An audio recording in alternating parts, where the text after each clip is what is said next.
Let me ask you something real.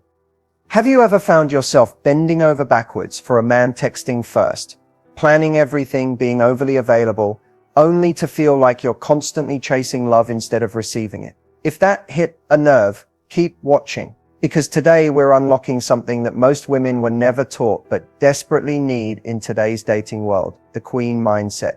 This isn't about arrogance or playing hard to get. It's about learning how to reclaim your worth, step into your feminine power, and stop operating from fear, scarcity, or desperation. The truth is, men are wired to pursue, but the moment you start proving your value instead of embodying it, the energy flips, and you start doing all the work while he stays comfortable. That's not attraction.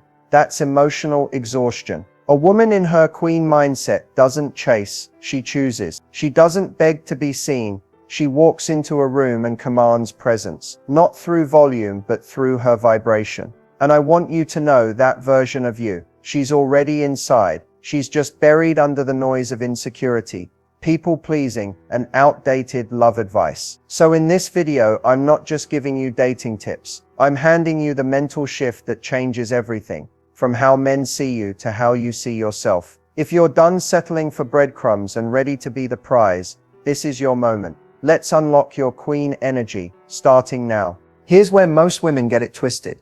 And honestly, society doesn't help.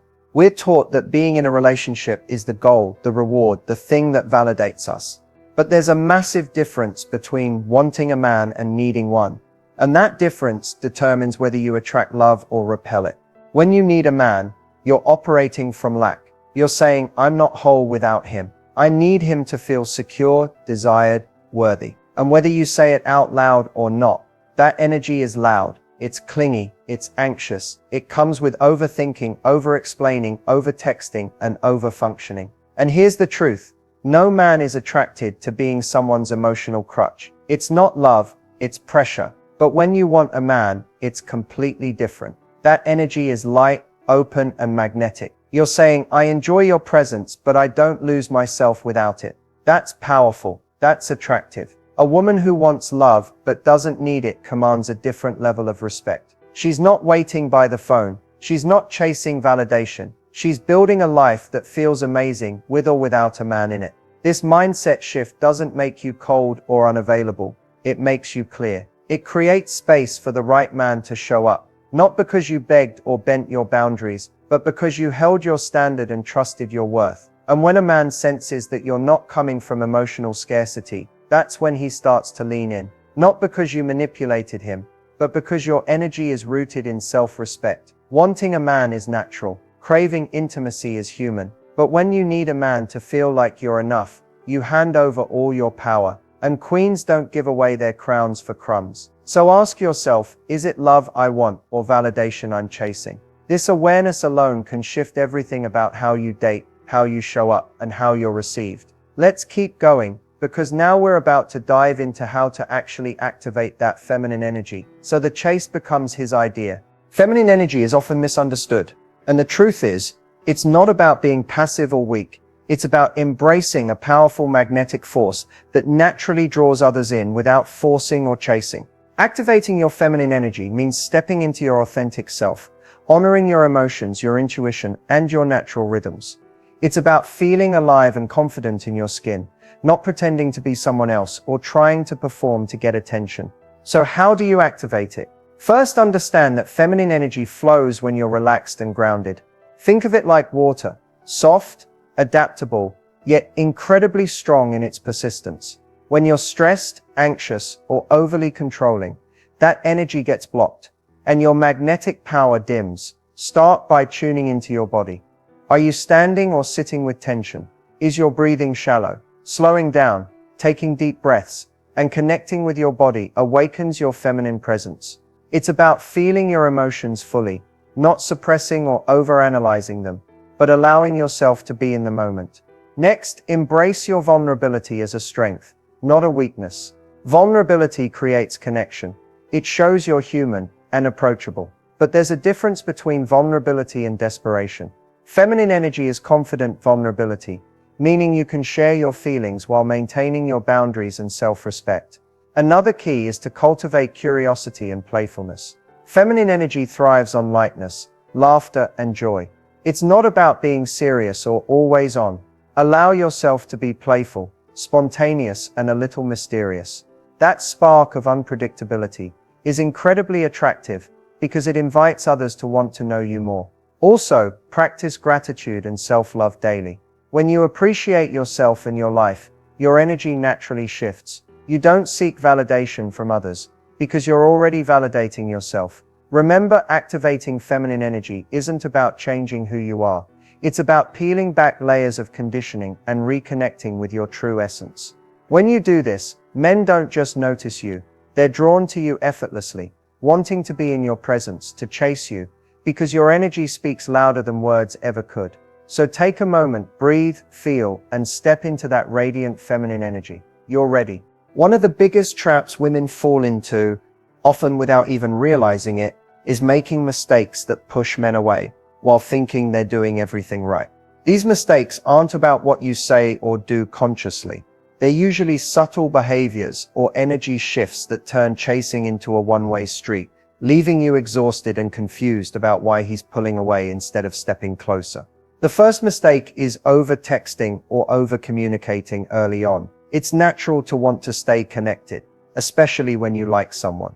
But flooding his phone with messages or always being the one to initiate conversation signals that you're chasing. When you text too much or too fast, it unintentionally lowers your value in his eyes because it makes you seem too available, too eager. Instead, allow space for him to miss you. Let the conversation flow naturally, not like a one-sided interview. Second, giving away too much too soon is a classic error. Sharing every detail about your life, your emotions, or your availability early on can overwhelm a man and take away the mystery that makes attraction spark. You want to be authentic, yes, but there's a difference between being open and being an open book right away. Keep some stories, passions, and boundaries for later. Let him earn the privilege of knowing your deeper layers. Another subtle mistake is compromising your standards or values to keep him interested. This is one of the fastest ways to lose respect, not just from him, but from yourself. When you say yes to things that don't feel right just because you want to keep him close,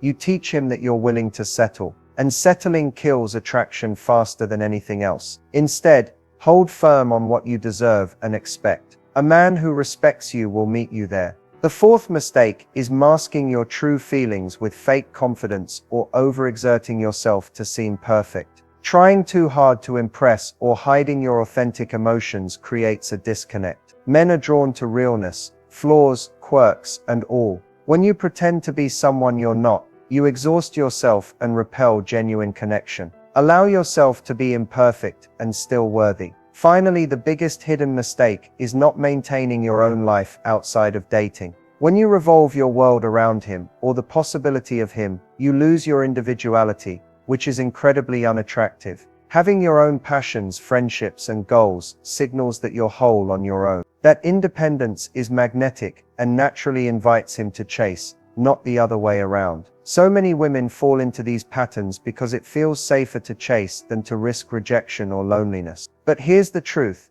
Chasing doesn't create attraction. It creates discomfort, pressure, and eventually distance. The moment you recognize these mistakes, you can begin to shift your mindset and behaviors to a space of confident receiving instead of desperate pursuit. Remember, attraction isn't about doing more, it's about doing less and being more you. When you stop chasing unknowingly, you give space for the right man to show up, excited to pursue and invest in you fully. If you really want to shift the dynamic and let a man chase you, you need to understand how men think, not just emotionally, but biologically and psychologically. Male attraction isn't complicated, but it is different from how most women experience connection. And when you understand that difference, you stop taking things personally and start moving smarter. Men are naturally wired to pursue what they value. From a psychological standpoint, pursuit is tied to investment. The more effort a man puts into getting to know you, calling you, planning dates, making time, the more attached he becomes. Why? Because human beings value what they work for. So when you remove that effort and do all the work for him, even with the best intentions, he subconsciously sees you as less valuable. This is why leaning back isn't a game, it's strategy backed by psychology. You're allowing him to invest, to pursue, to feel like he's earning your presence. That creates emotional buy-in and builds attraction over time. Now, another key point, men are drawn to women who mirror their emotional energy, not exceed it. If he's giving 50% and you're giving 110%, he's not inspired to give more, he's actually more likely to pull back. But if you match his effort and leave room for him to step up, he feels challenged and intrigued in a healthy way. Also, male attraction is often fueled by how they feel around you, not just what they see. A woman who feels calm, grounded, and unattached to outcome creates emotional safety, and that's rare. When you're centered in your own energy, not needing to control the situation, a man can relax and be himself around you. That's where deeper connection begins. Ultimately, men aren't looking for someone to chase them. They're looking for a woman who respects herself enough to be chosen, not to convince them. When you understand how male attraction works, you stop performing and start attracting, not just attention, but actual intention. Let's talk about one of the most misunderstood topics in modern dating, setting standards versus being too much. Because if you've ever been told you're intimidating or your expectations are too high, I want you to hear this clearly. Having standards is not the problem. The problem is who you're trying to make fit them. Here's the truth. Standards aren't about making demands. They're about declaring what you're available for. And when you know your worth, your standards become filters, not ultimatums. They separate the emotionally unavailable, inconsistent, or immature men from the ones who are actually capable of showing up fully. But so many women shrink their standards out of fear. Fear of being alone. Fear of being labeled difficult. Fear that if they ask for what they need, they'll scare him off. And maybe they will. But here's the key. The right man won't run from your standards. He'll rise to meet them. Now, here's where it gets tricky.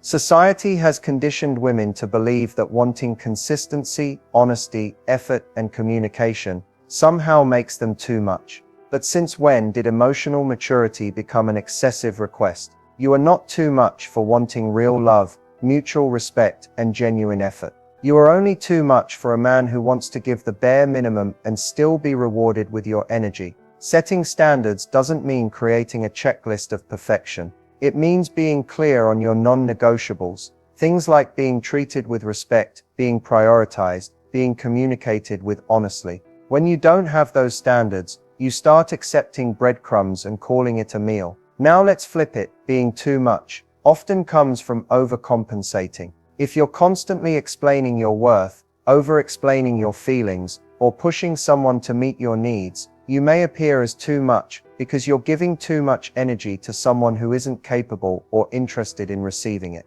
So how do you set standards without pushing people away? You hold your line, but you do it with grace. You communicate clearly, but without needing to control. You walk away when someone shows you they can't meet your energy, not out of ego, but out of self-respect. The right man will appreciate your clarity. He won't see your standards as threats. He'll see them as signs that you value yourself, and that's incredibly attractive. At the end of the day, you're not here to audition for love. You're not here to shrink yourself so someone else feels comfortable. You're here to be deeply loved and fully chosen, not tolerated. So don't lower your standards, raise your awareness. Know the difference between someone who's overwhelmed by your value and someone who's just not ready for it. Because trust me, the right man won't just meet your standards, he'll be grateful you had them. Everything changes when you change the way you see yourself. Because here's the truth, the way you view yourself sets the tone for how others treat you. And if you're stuck in cycles of being undervalued, overlooked, or constantly chasing love, it's not just about them, it's about what you believe you deserve at a subconscious level. Let's talk about real mindset shifts. Not surface level affirmations or just love yourself fluff. I'm talking about the deep internal rewiring that happens when you finally decide that your worth is non-negotiable. The first mindset shift is this: I don't have to earn love. I am love. So many women fall into the trap of overgiving, over-explaining, and overextending, believing that if they do enough, they'll finally be chosen. But love isn't earned through sacrifice. The moment you stop tying your worth to what you do and start owning who you are, everything starts to shift. You stop proving. You start embodying. The second shift, rejection, is redirection, not proof I'm not enough. Every time you're passed over, ghosted, or walked away from, it's easy to internalize that pain as personal failure. But what if you believed that every rejection was actually a gift? A way the universe clears the path for something better. Because when your self-worth is intact, someone leaving isn't a loss, it's a filter, and you become unshakable. Third mindset shift. I'm allowed to take up space. This means speaking up, saying no, having boundaries, and not shrinking to make someone else more comfortable. If you grew up people-pleasing or walking on eggshells, this one's tough but powerful. You're not too loud, you're not too sensitive, you're not too opinionated. You are allowed to take up emotional, physical, and spiritual space, fully and unapologetically. Next shift. I trust myself to walk away. One of the most magnetic energies you can embody is the quiet confidence that you will not settle. When you trust that you'll leave anything that no longer serves you, no matter how much you want it, you stop attracting chaos, you set a tone, and men feel that. It's not about threats or playing hard to get, it's about inner peace. You know what you bring, and you don't beg anyone to see it. And finally, I'm the prize, not because I'm better than anyone else, but because I finally believe it. When you stop needing outside validation, and begin to validate yourself, your beauty, your presence, your energy, that's when your entire reality starts to shift. You no longer chase. You no longer wait for someone to choose you. You are the choice. You move differently. These aren't just cute quotes for your journal. These are life-altering beliefs. And when you live from this space, you no longer ask, how do I get him to like me? Instead you ask, does this even align with the woman I'm becoming? Because the real glow-up, it starts in your mind. Let's talk about one of the most powerful tools in your feminine energy toolkit. The word no, not in anger, not in attitude, but in clarity. Because every time you say no to something that doesn't align with your worth, you are saying yes to the life, love, and self-respect you truly deserve. Too many women are afraid to say no, afraid of disappointing others, afraid of missing out, afraid they'll come across as difficult. But let me tell you something real. Saying yes when you really mean no is self-abandonment. It chips away at your confidence, your boundaries, and ultimately, your sense of self. No is not rejection. It's not confrontation. It's a boundary. It's a filter. It's an act of self-protection that tells the universe, I no longer accept less than what I truly desire. Whether it's turning down a late night, what are you doing? Text from a man who only shows up when it's convenient for him, or walking away from a situationship that drains you emotionally. Your ability to say no creates space. Space for better, deeper, more aligned experiences. And that space, that's sacred. Because something powerful happens when you stop filling your life with distractions, low-effort men, and emotional crumbs. You start attracting peace, clarity, men who are ready, and not just ready to text you, they're ready to show up for you. Emotionally, consistently, fully. The thing is, you don't have to explain your no. You don't need to soften it with long apologies. No can be a full sentence, and when spoken from a place of self-respect rather than defensiveness, it's not harsh, it's commanding. It shows you have standards. It shows you're not afraid of losing what was never truly aligned. But saying no is only half of it. Creating space is just as essential. You can't manifest healthy love when your energy is tied up in situations that don't honor you. That emotional clutter blocks blessings. And sometimes the space between where you are and what you want feels uncomfortable. But that discomfort, that's where growth happens. Don't rush to fill the silence. Don't run back to familiar chaos just because it's lonely. Hold the space. Stay in the quiet. Trust that saying no today creates room for something extraordinary tomorrow. Saying no is self-trust in action. It's the belief that you don't have to settle, beg, or prove. It's knowing that if something doesn't align with your peace, your purpose, or your vision, you're allowed to walk away and still be worthy of love. So the next time you're tempted to say yes just to keep the peace, ask yourself, am I protecting a connection or betraying myself? Because queens don't fear loss. They know the power of protecting their space and letting the right ones rise to meet them in it. One of the hardest but most powerful shifts you'll ever make in your feminine energy journey is learning to let go. Not just of people, but of the need to control the outcome. And I know letting go can feel terrifying. especially when you really like someone, especially when you've invested time, energy, and heart. But here's the truth that will set you free. You do not need to hold on tightly to something that is meant for you. And the more you try to manage, chase, or force it, the more it slips away. Masculine energy is drawn to space, to mystery, to challenge, not emotional games, but emotional self-control. Letting go doesn't mean you stop caring. It means you stop micromanaging the relationship. You stop over-texting to get reassurance. You stop playing out imaginary scenarios in your head. You stop trying to prove that you're good enough. Because the right man already knows. And if he doesn't, your energy won't convince him. Your absence will speak louder than your efforts ever could. Letting go is an act of trust. Trust in yourself. Trust in your worth. Trust in divine timing. It's saying, I'm open to love, but I don't chase it. I attract it by being aligned with who I truly am. And here's what happens when you do that. Men start to feel the shift. Without you saying a word, your energy becomes different. You're not waiting by the phone. You're not seeking validation. You're living. You're glowing. You're prioritizing your peace. And that is magnetic.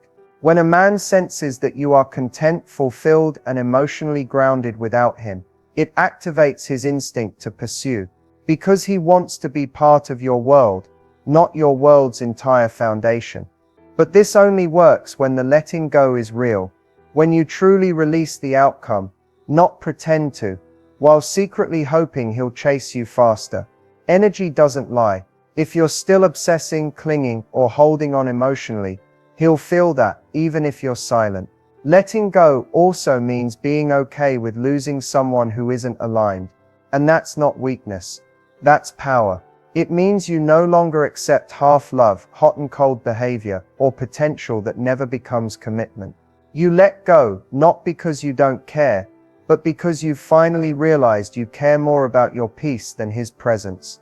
So if you've been doing all the work, overthinking every text, or losing yourself in the hope of being chosen, this is your invitation to release it. Let it breathe. Let him come to you. And if he doesn't, trust that someone even better is already being aligned for you. The chase begins when the energy shifts. And that starts the moment you decide, I no longer chase love. I choose it, but only when it chooses me back. You've made it to the end, and if you're still here, that means something inside of you is waking up. That part of you that's tired of settling, tired of chasing, tired of being everything to everyone, and still feeling unseen. This journey isn't about becoming someone new. It's about remembering who you were before you were told you weren't enough. You are not too emotional. You are not too intense. You are not asking for too much. You are simply asking the wrong people to meet you in places they don't have the depth to go. The truth is, you've had the queen within you all along. She's the one who says no without guilt. She's the one who holds space for real love, even when it's uncomfortable. She's the one who no longer begs for attention, but commands respect through her presence. You don't have to perform to be loved. You don't have to lower your standards to keep someone interested. The version of you that trusts her worth, sets her boundaries, lets men come to her, that version is powerful, and she's ready to lead. So let's seal this with an affirmation. Take a deep breath, place your hand over your heart, and speak this with me. I am no longer available for half-love, breadcrumbs, or emotional confusion. I embody grace, confidence, and self-worth. I am magnetic, radiant, and deeply worthy of being pursued. I trust the right man will recognize me without force. I do not chase, I attract. I do not beg, I choose. I am the prize, the peace, and the presence. I walk as a queen because I was born one. Let this be your reminder every time you're tempted to shrink, every time you doubt your value, every time you think you have to work harder to earn love. You don't. You only have to remember who you are and move accordingly. Thank you for watching. If this spoke to your soul, like, subscribe, and share it with a sister who needs this reminder. Your queen era is here, and it only gets better from here.